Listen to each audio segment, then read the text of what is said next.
Olá, estou aqui com o meu grande e antigo amigo, professor Yuri Tavares Rocha, da Universidade de São Paulo. Se não o maior especialista, com certeza está entre os maiores especialistas do pau-brasil, nosso pau-brasil, né? E eu estou aqui para bater um papo com ele sobre algumas coisas da história do pau-brasil. Yuri, primeiramente obrigado por você se dispor a conversar com a gente aqui. E uma das coisas que há muitas perguntas em outros vídeos que a gente já postou sobre o pau-brasil o pau-brasil realmente foi explorado intensamente pelos portugueses durante todo aquele tempo que a história conta? Primeiramente, muito obrigado também, Cláudio, grande amigo, de estar presente aqui com você. Não sei se eu sou um especialista, mas sou um entusiasta, né? Gosto muito do pau-brasil e ele faz parte da história do nosso país, né? Lembrando que o nosso país não começou em 1500, mas é um país, né, território que já existia, né, populações indígenas que já, né, conheciam o pau-brasil, chamado de Ibirapitã, quer dizer, madeira vermelha. Então esse conhecimento de que a madeira era vermelha já existia e que ela era uma fonte de corantes para tingimento de tecidos, né, e outras matérias, né. E aí a exploração aconteceu porque quando os portugueses aqui chegaram, já com esse contato tiveram esse conhecimento dessa espécie e anteriormente a isso, na Europa já chegava madeira de uma parente, digamos assim, né, de uma prima do pau-brasil, do Oriente, chamada Cisalpina sapã, e que vinha ia para a Europa, né, para o tingimento também basicamente, né, de tecidos, porque a cor vermelha ela significava o status social. Então, porque era um corante muito caro, porque essa madeira vinha do Oriente, né, para a Europa.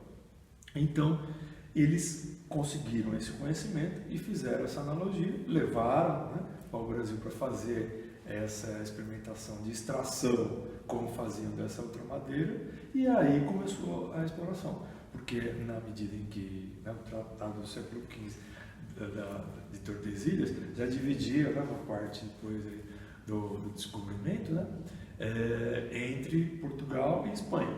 E na Espanha começou, né, a ocupação, né, digamos assim, e encontrando já outros produtos, né, preciosos como os metais. E aqui não encontraram isso de pronto. Então começaram a explorar o que a gente vai tirar, né, dessa dita colônia. E aí descobriram que essa madeira existia aqui e ela tinha esse potencial comercial. E aí, a partir daí, a coroa portuguesa começou a fazer essa exploração. Então, ela começa, né, já no século XVI essa exploração.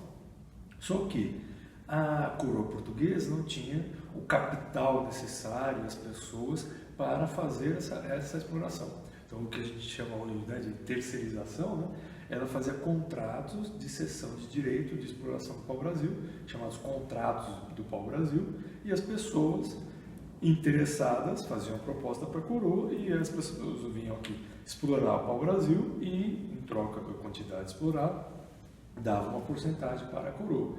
Quem foi o primeiro a fazer isso, né? O Fernão de Noronha, que depois é portuguesado, passou a ser chamado e conhecido pela gente de Fernando de Noronha. Então ele foi o primeiro explorador por contrato pau-brasil aqui no território americano para conseguir recursos para a coroa. E Yuri, a gente sempre ouve falar da história da exploração do pau-brasil para a produção de tinta vermelha, como você Sim. falou. Mas era só para isso que ele era utilizado? Principalmente, mas a madeira é uma madeira, né, de uma densidade muito grande, né, durável, então ela também era usada para fazer ornamentos, né, como é que se diz? De escultura, né, de madeira, tem um nome agora que eu esqueci. Para fazer ornamentos de madeira, para fazer móveis, né, e porque é uma madeira muito cara, até hoje, né, uma madeira relativamente rara assim, de ser encontrada, né? Inclusive pode comentar depois a respeito da conservação, né, dessa espécie, mas então era uma madeira que também tinha esse valor nobre, né? Fazer uma mesa, uma peça, né, de mobiliário de pau-brasil também significava, né, que a pessoa tinha recursos, né, para ostentar, que, como hoje a gente tivesse uma Ferrari vermelha, né? Então as pessoas usavam a roupa vermelha e também poderiam ter algum, né, enfeite ou algum mobiliário de pau-brasil para representar esse estado social, né, econômico. Né? Esse mobiliário existe ainda hoje? Algumas peças ainda existem, né, em alguns museus, né? Tem afrescos também feitos em madeira, né, em alguns locais na Holanda, que aí é de madeira de pau-brasil. Né? Na Holanda quer dizer que não ia só para Portugal, então. Pois não, exatamente. Por quê? Fora Portugal e Espanha, que obviamente, né, fizeram o tratado, os outros países europeus não tinham, né, essa obrigação de reconhecer esse acordo entre esses dois países. Né?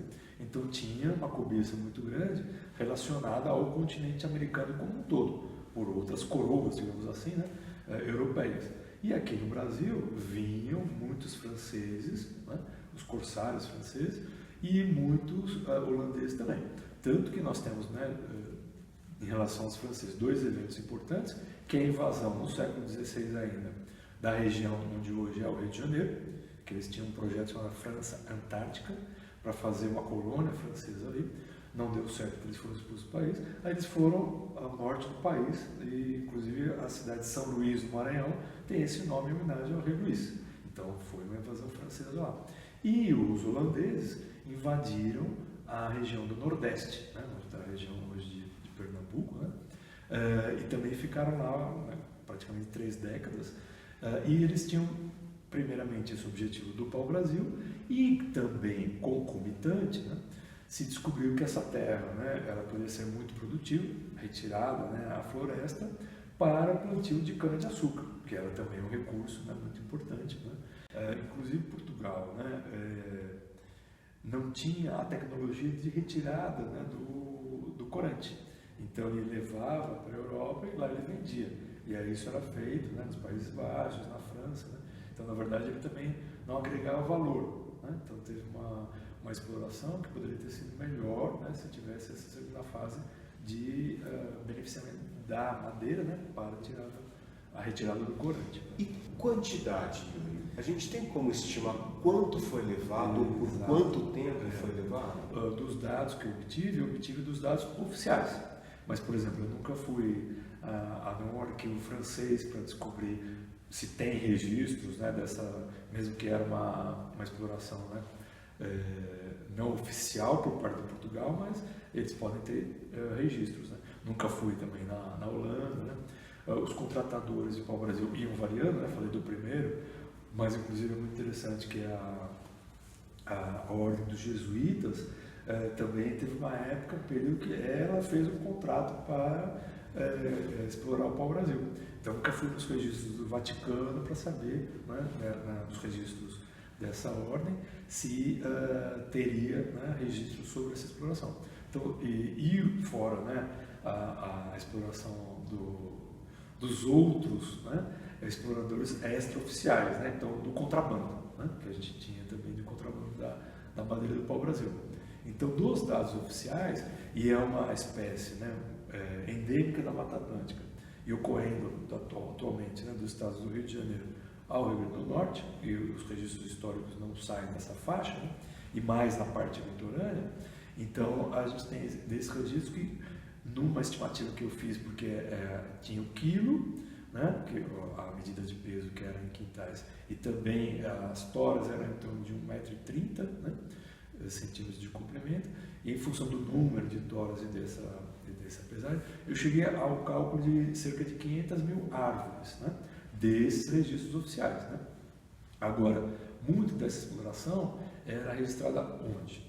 Primeiro, algumas capitanias, como a de, aí voltando para o domínio português, né, Pernambuco, a capitania lá de Pernambuco tinha o armazém geral, onde os contratadores depositavam, né, as toras, e depois lá entrava o registro de quanto tinha, né, e depois quanto saía. E outra forma de você ter o registro era por intermédio dos chamados, né, mapas de carga. Não eram mapas, né, o que a gente chama hoje de planilha. Né? Então era uma relação onde estavam discriminados todos os produtos que estavam sendo embarcados, né, saindo do Brasil, né, da colônia brasileira, para Portugal. No caso, os registros eram os portugueses. Né? Então tinha quanto de fumo, quanto de couro, quanto de açúcar e quanto de pau-brasil. Né? Então esses são os registros oficiais. Né? Então esse também são as duas fontes principais históricas que eu utilizei. Os registros dos armazéns, principalmente do Nordeste, né? E os registros dos mapas de cargas, mas ele também pode ter tido muita embarcação que saía com outras cargas, mas eles não colocavam quanto para o Brasil porque era contrabando, né? E essa sistemática de armazéns nem sempre foi eficiente, então alguns armazéns também não funcionavam muito bem quando ainda tinha exploração, não existiam alguns, né? Então essa questão também foi deficitária nos registros, né? Então acredito eu que é uma estimativa abaixo, né? Então isso prova que era uma árvore que tinha uma densidade, né, de ocorrência, como a gente fala, né? Ou seja, tinha grandes populações, né, dessa espécie na Mata Atlântica. E obviamente a Mata Atlântica ela também depois foi suprimida para, né, o uso agrícola com a ocupação da cana-de-açúcar, que se tornou, digamos assim, não mais rentável talvez, né, o equivalente, mas é mais fácil produzir, porque é uma planta que você planta, colhe, né? E o pau-brasil, você corta uma árvore, você vai ter uma árvore depois para cortar, né? 30 anos depois. Né? E por falar no tempo, e o tempo que ele foi explorado? Por quanto tempo? Então, ele foi explorado desde o início, né? Da ocupação do território, né? O chamado Brasil, até meados do século XIX. E essa exploração, né, foi diminuída, né, por duas razões. Uma, porque aí, né, no século XIX foram criados, né, os corantes, né, artificiais, e a outra, que o produto começou a ser difícil de ser encontrado por causa da intensa, né, o intenso desmatamento, né, da floresta atlântica, né, que é a segunda floresta tropical importante que a gente tem no Brasil, né, e o primeiro que digamos assim, foi a barreira que sofreu o maior impacto, né? Porque aí onde chegavam, né, as feitorias foram instaladas e onde começou a urbanização e o uso, né, agrícola, que eu já falei, da cana-de-açúcar. Então, foi cada vez mais difícil de se encontrar árvores, né, de um diâmetro importante que desse, né, um lucro para essa exploração. Então, isso poderia dizer que por 3 séculos ele foi explorado. E século XVI, XVII, XVIII, né? Aí um pouco invadiu no XIX, 3 séculos, quase 4 séculos. E é interessante notar que essa atividade, né, da exploração do recurso natural, ela é oriunda, né, ela produziu, né, a origem do nome do nosso país. Por quê? Porque a analogia, voltando no começo lá, a analogia com a espécie asiática, então essa madeira da Ásia tinha um nome parecido com hoje o nome Brasil. Então, essa madeira encontrada aqui, que era outra espécie, né, mas fizeram a analogia, é a mesma que o Brasil. Então é a terra, tanto que o Brasil não nasceu com esse nome, né? Então os colonizadores batizaram, né? Terra de Veracruz, Santa Como é que é essa história? Porque tem muito, a gente lê e ouve muitas formas diferentes de se, vamos dizer assim, definir como é que surgiu o nome do nosso país. Sim. Eu lembro que uma vez, inclusive, eu ouvi você dizendo que o nome do nosso país é o único que é derivado de uma planta, né? É isso mesmo? Exatamente. Pelo que eu tenho conhecimento, né, dos nomes que a gente tem nos países, é o único porquê. Feita essa analogia, aquela espécie do Oriente tinha uma parecida aqui, que dava o mesmo recurso natural, se começou a falar, né, que o nome oficial é Terra de Veracruz, Santa Cruz. Os índios, né, algumas etnias chamavam coisa de Pindorama, né, que é a Terra das Palmeiras, enfim. E aí começaram a falar também que era a terra do Brasil, onde tinha essa Brasília, né, onde tinha essa madeira. E quem fazia a exploração, ou até os próprios contratadores, o que eles eram? Brasileiros. Né? Quem faz agricultura agricultor. Porque exploravam o Brasil. Exatamente, né? Então, eles passaram a ser chamados de brasileiros, porque eles estavam envolvidos na extração e no comércio da madeira na terra onde tinha a terra do Brasil, né? E aí a coroa portuguesa acabou assimilando, né? E também como uma resposta a esse conhecimento que, né, passou a ser recorrente, né?